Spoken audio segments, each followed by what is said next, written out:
Well, my name's Spencer, or online name's SpenLC. I'm the Brawl Stars 2019 World Champion, as I like to remind everybody all the time. But yeah, former pro player and now content creator. So I got into Brawl Stars there was an event with a bunch of like Clash Royale YouTubers like OJ, Molt, etc. So I used to watch a lot of Molt. He used to put out daily Clash Royale content, and he'd just tried out this new game, Brawl Stars, and I thought, I'll give it a watch. Supercell, I know Clash of Clans, Clash Royale. Watched it, looked really cool, and I always dreamt of just being the best player at a game, but I knew I'd have to jump on a new game to learn that to the best abilities to become the best, if that made sense. So I thought I was good at Clash Royale, I'm good at gaming in general, I'll try Brawl Stars, and I just fell in love with it from day one beta. But it was all thanks to Molt, really. Like, without that connection with Molt and his content, I don't think I would have really discovered Brawl Stars. So with Brawl Stars, like in beta, it was a smaller community, but I think it was very clear with Brawl Stars, like you'd push your brawler trophies and you'd get higher up on the leaderboard. As I just started having more fun with it, I'd start climbing the leaderboards, and then I started hearing about tournaments outside of the game. So I thought, I'll just play it with my friends, see if I'm any good. And I realized quite quickly that I was actually pretty decent in comparison to most people. So I just started playing more events, and then there was this one big main event. There was like one creator per team and then 2 other players. So I thought I would sign up, get the chance to play with a creator, and I ended up winning one of these mini tournaments, and they flew us out to Germany, which was an ESL event. That was in February 2019. So I think my career kind of started from that. So in terms of my early esports career and whatever else, I did get a few lucky breaks. One of them being that, unfortunately, a team got disqualified in Clash, which is still controversial to this day. I don't know the ends of it. Unfortunately, Trevor was on the wrong side of it. But I think in life, you just sometimes get this like lucky break, and my team came 3rd in this tournament and only top 2 teams qualified. So we got this email like a couple of weeks after we'd lost, saying like, hey, a team got disqualified, we get the chance to go to World Finals. Of course, I was really happy, but also pretty sad for the other team because I knew these players and they were nice people. But yeah, I got this lucky break and we kind of took it from there. I mean, we were the underdogs. People were saying we didn't really deserve to be in the competition, but I just knew for a fact that I deserved to be there. I didn't care what other people said. And I knew personally, like I knew my teammates were good, but I knew personally, like I was one of the best players in the world at the time, So I knew it was kind of my moment to really just take the opportunity, because who knows what could happen in life later on. Across the board, all 5 casters are picking Tribe Gaming. SpenLC, though, has really shown up well in the past couple of days and is the ace, in my opinion. Wow. Here we go. They're not even going to focus on defense. They're just going on the offense, and it looks like that is going to be the victory. Nova Esports first ever Brawl Stars World Champion. That was my lucky break. I mean, I've not really had too much luck after that. I kind of used all my luck there, but hey, without that disqualification, I don't know where I would be today. So I'd say my biggest achievements were definitely, well, before the World Finals, we signed to an organization called Nova Esports. So signing my first pro contract, I mean, I forgot the amount, but it wasn't a lot of money. It was just being signed to an organization, getting free shirts, and like it was just really cool. So that was one of my proudest moments. And again, after winning the World Finals, being signed to Tribe Gaming pretty much a couple of months after was another big achievement, because I looked up to a lot of these creators like Chief Pat and OJ, all these bigger creators, and just being in the same organization with them, again, another big moment. I think just being in the spotlight, competing, knowing like you're one of the best players in the world. So I knew when I was younger that I'd be competing in something, whatever game it was. I knew eventually I'd find a game I'd be good enough at. It gives me goosebumps every time I think about it. Like, of course, winning the World Finals, it was insane. I don't think I'll ever have near enough a better moment. There's, of course, a few better moments, like getting married. I need to say that. Else my wife will kill me. But winning the World Finals, especially at that age, where I just had no confidence, had no real belief other than literally that game. It just elevated to a new level. It made me be able to make content, being able to market yourself as a world champion, it just gave me a lot of like fame, a lot of confidence. Yeah, it's amazing winning the world finals, but then constantly comparing yourself to that peak, you know, I did have some bad moments as well. So it is good and bad, but I think in the bad days, I just remind myself that, you know, I achieved this, especially like so many people try and compete and get this world championship trophy, and a lot of people fail, and I did it. So I've got to always be grateful because it's such a big achievement. But it did completely change my life. So during my esports career, there was definitely, like I mentioned earlier, there was quite a few bumps. The first one I can remember straight away. I think my last year of competing, I always played with like my best friends, so whether it was Tom, Cerulean, Drage, Casey, these were all like my brothers essentially. So that's why I always had fun with esports, because I just played with friends. I think my last year, there was starting to become like a few disagreements. It happens in teams, right? Like you're always striving to be the best, so you always clash heads, but that's just like a passion thing. But I was just struggling a lot mentally to like overcome this, and yeah, it did definitely affect our performances. We weren't really winning anything, I would say, and as you know, representing a team like Tribe, you always like want to be winning like every single monthly final, every tournament, or at least competing in the top 3, for example. But it was just really underwhelming, and I think it's took such a toll on me mentally. I just stopped believing in myself, and eventually that led to the performance in the World Finals where we crashed out pretty early on against Na'Vi. I think that Na'Vi may just have it, and they have knocked out Tribe Gaming EU. It was sad looking back because we should have just talked, but we just didn't talk, and then obviously, you know, it was quite clear that things weren't working, so they looked for another teammate, and I gave it like some good thoughts, because at the time I just met my now wife, Lana, and I was just like, is it really worth, like, I went a whole year without really winning much after putting so much time. Like I was sacrificing a lot of family time, a lot of time with her. Being an esports player, you have to just play the game a lot, you know, all weekend, like 7 days a week, I'd have to sit there and practice, and it took a toll on me, you know, it took a toll on me. So I gave it a couple of months after that World Finals, and I did try again, and I just realized, like, when there's that fire missing and you kind of lose that passion, it doesn't really feel the same. And if you're not really having fun with it, then I just knew it was kind of my time to give up at that point. So with my personal life, through the ups and downs, I think it's always key to have somebody by your side, whether it's like a friend, whether it's a family member.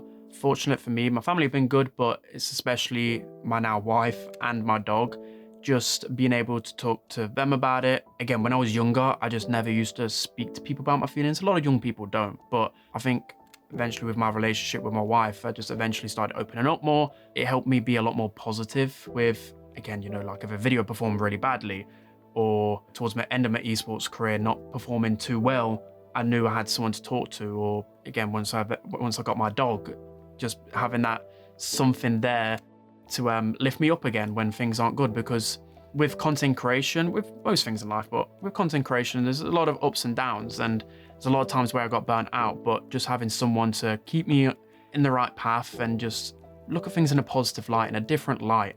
Because when you're just seeing constant 10 out of 10 videos that are performing badly, it will impact a lot of people. You'd be silly to say that it doesn't impact you in some way, but again, like, just having somebody that can be a biggest supporter like Lana is, I've been very fortunate. I think with content creation, it led me into a different path, and I realized, well, I can put more time into content creation and it will actually reap more benefits and such, like in terms of like income, in terms of sponsorships, and I'd still get the same opportunities. So I was still working, but I still wanted to like grind Brawl Stars and put in the hours and still like be at a top level. But I knew it, of course, from working 9 to 5 job, I'd only have limited hours. So I knew something had to budge. I was just miserable. I was just like, my dream is to become like a pro player full time or a content creator full time. So I thought, literally, it's like the perfect moment, if anything, to just take a risk. I'm only young once. It's very cliche, but I had to just go for it, and it kind of went off from there. And then after I got a steady enough income, I was like, okay, I can probably take this risk, and you know what? If it fails, it fails. I can you know, I can find another job. I would have learned a lot of skills to just get another job somehow and find my way there. So I just thought, like, what's life if you just do something you don't enjoy? I thought I may as well try something that I enjoy, and it eventually worked out in the end, and it's still working out.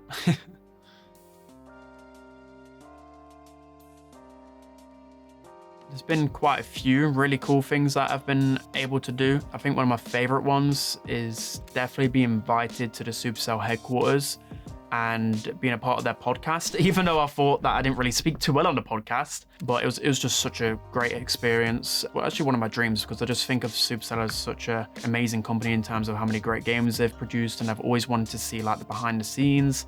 So I thought it'd be really cool just to go to their offices, see how things work. And that was one of my favorites. Another favorite is being invited to the Google offices in London for the Creator Academy.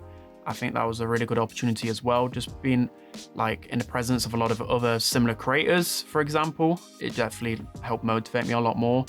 And again, like my favorite experiences is just ones like that where you get to meet a lot of people in the community that you've known for a long time, and you meet them for the first time. For example, like Composure, meeting him for the first time, it was just such a nice feeling. And other times as well, when Supercell invited me to like multiple world finals, they're my favorite parts about doing this job, because there's nothing better than just being a part of a community where all of you can just be nerds and not be judged for it, right? Like you try and explain to your family members or your friends about gaming, and they probably just, they're not too interested. But when you're in person with these community members, you can just, it's just the best feeling. It's weird to explain, but when I first started my content creation journey, I always looked at like, again, the YouTubers that were doing like sneak peeks and doing like early update coverage. I always wanted to have like the developer build and just like play around with it. It just seemed really cool to just have access to information that no one else has. Like that's just really cool, right? Top secret information again about your favorite game. I always wanted to know everything about Brawl Stars, so that was a big perk for me, because again, only like a few select creators would get this opportunity to cover this type of content on channels. So that was one big thing as well. Like money isn't the biggest thing, but just having the creator code's just cool, right? Like I never knew what amount of money they made, but just being able to have like 5% of in-app purchases go towards it was a cool incentive, right? It is a cool incentive. You can't lie about it. I think a lot of people do think about it. People that say that they don't are definitely lying. And then with the Creator Academy, I actually learned a lot more than I anticipated, because I think for me, I never realized how common like creator burnout is, or just burnout in general. And I was just very burnt out for like a year. So they did actually focus a lot on that, and it made me realize, okay, like I need to look at things in a different perspective. One of them was scheduling. It might sound so simple, but I just never had a schedule. And in my mind was always fuzzled with all these ideas. Like I'll go for a dog walk, for example, and I just couldn't stop thinking about what my next video would be. And then just after I came back from the event, just on my phone, on my notes, I would just, you know, do Monday, Tuesday, Wednesday, because I do daily content. I'd just be like, I'm doing this video, I'm doing this video, I'm doing this video. And as long as I wrote it down at the beginning of the week, something in my mind just freed. It was just as simple as that. And I knew I could relax because I've got my plan for the week, and I know I've got a certain amount of hours in the day. You know, I'm just eventually going to get around to it, right? And again, just being a part of like a bunch of like similar creators who are like looking to grow and just bouncing ideas from them, it was really inspiring. I'm proud of a lot of things on YouTube. In particular, I'm getting close to 400,000 subscribers, which is pretty good, especially in like the esports niche. I think even the 100,000 subscriber mark was just absolutely insane for me. Just that was probably my biggest motivation, getting one of those. And then even recently getting another one for my second channel, which was again really cool, because even on my second channel, I'm just being myself. I'm just waffling to the camera, just playing ranked, and you know, people to enjoy that, then that was really cool. My live streams as well with ranked starting to become really popular. It can go from like 2,000 to 4,000 on average, which again is just insane to even think about. Like I would have been happy with 10, 50 people watching my live stream. So it's just really cool that I have this community that like to laugh with me, that like to make fun of me most of the time, call me an unk, call me old and washed, but it's good fun. It's good fun. It's like having one of my best mates. Like, I do this because I enjoy it and I'm just a geek at heart. So for goals for this year in 2026, I think the main one for me is, I've been saying it even since the Creator Academy, but I've been getting better, is that I need to explore shorts a lot more. I think after learning a lot about it and seeing all the positives that come with shorts, I think there's a lot more growth to be made through shorts. A lot of people look at it and think, okay, that, you know, if you got 100k subs from a shorts channel, it's bad, but it's still, I think shorts have really helped my channel. I just need to I need to fit that into my schedule. So yeah, that's probably like the main goal. And I think really just start trying to venture onto different games, you know. So I think experimenting with Clash Royale, other games maybe on the second channel, you know, just not putting all my eggs in one basket. I think that's pretty scary as a YouTuber. So I just need to maybe have more fun with some content rather than just focus primarily on just pro stuff. In terms of aspirations and like events I want to go to, I think just still maintain that relationship and being fortunate enough to go to like these in-person events. And in terms of, again, things I inspired to, I think the next goal, the one that I always put, is always 1 million. I think it's a very long way away still, a lot of growth to be had, but I think once I reached 1 million mark, I would be like, okay, I've somewhat made it. You know, if you have 1 million subscribers, you can kind of say that you're famous, right? I'll never say that I'm famous now to people, but I think if I ever got to 1 million subscribers, then I would be fully happy with myself. And yeah, I feel like my life would be complete then. I think young Spen would be like over the moon because, again, like I would idolize these YouTubers when I was younger. Funny enough, like my parents wouldn't let me play any games in the week and only play at weekends. So that's why I got like a lot of connections to YouTubers, and I was so, well, basically I was addicted to watching YouTube videos. I was always in the living room just watching YouTube videos. So I think young Spen would be very happy because I always wanted to be this cool guy, you know, creating content, playing video games for a living. Like, what young kid really doesn't want to do that, right? Like, I didn't want to go to school. I just wanted to sit in my bedroom all day playing video games, playing FIFA until I fall asleep at night. So yes, young Spen would be very proud, which I don't think about enough. So there's a few advices I would give to people just starting out YouTube or a little bit scared to start. I think the first one is that you just got to do it. It's so simple, but I hear a lot of people say it, and it is one of the best advices because, again, like I could have started YouTube years ago, and I wish I would have started it even sooner because I could have even been at bigger heights. So just do it, and you'll find your place in the community. If it's always in your head that you want to do something, but you're too scared, whatever, well, you're never going to achieve that goal, right? Another advice is that, well, YouTube is very competitive right now. There's a lot of content creators out there right now, but there's always an angle you can take on a game or a topic, or there's always a niche out there. It's about finding it. Of course, you can take inspiration from other creators' content. You know, recently I've started watching just more content on YouTube again. I'd stopped for years, but it's actually given me a lot of inspiration. You can take ideas from people, but don't just flat out copy them, would be my, again, biggest thing. With content creation, you can make a video about anything, basically. So as long as you're enjoying it and you find a passion for it, you just go with it, because sometimes it just takes that one video to just hit the algorithm, and then that can make your channel. I've seen it a lot with newer creators that I still know. They just had that one video, you know, they weren't doing so well. They had that one video, and then that just made their career. So just keep going with it. You'll eventually get your little bit of luck.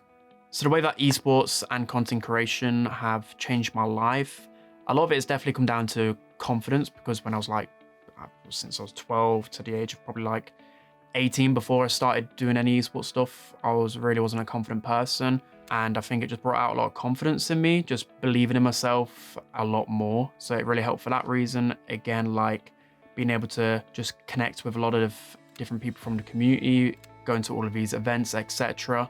I just think that is one of the biggest blessings, just being able to put it in simple terms, playing a video game for a living. Like that's a lot of people's dreams, right? I think it's just allowed me to do something I love all day, every day.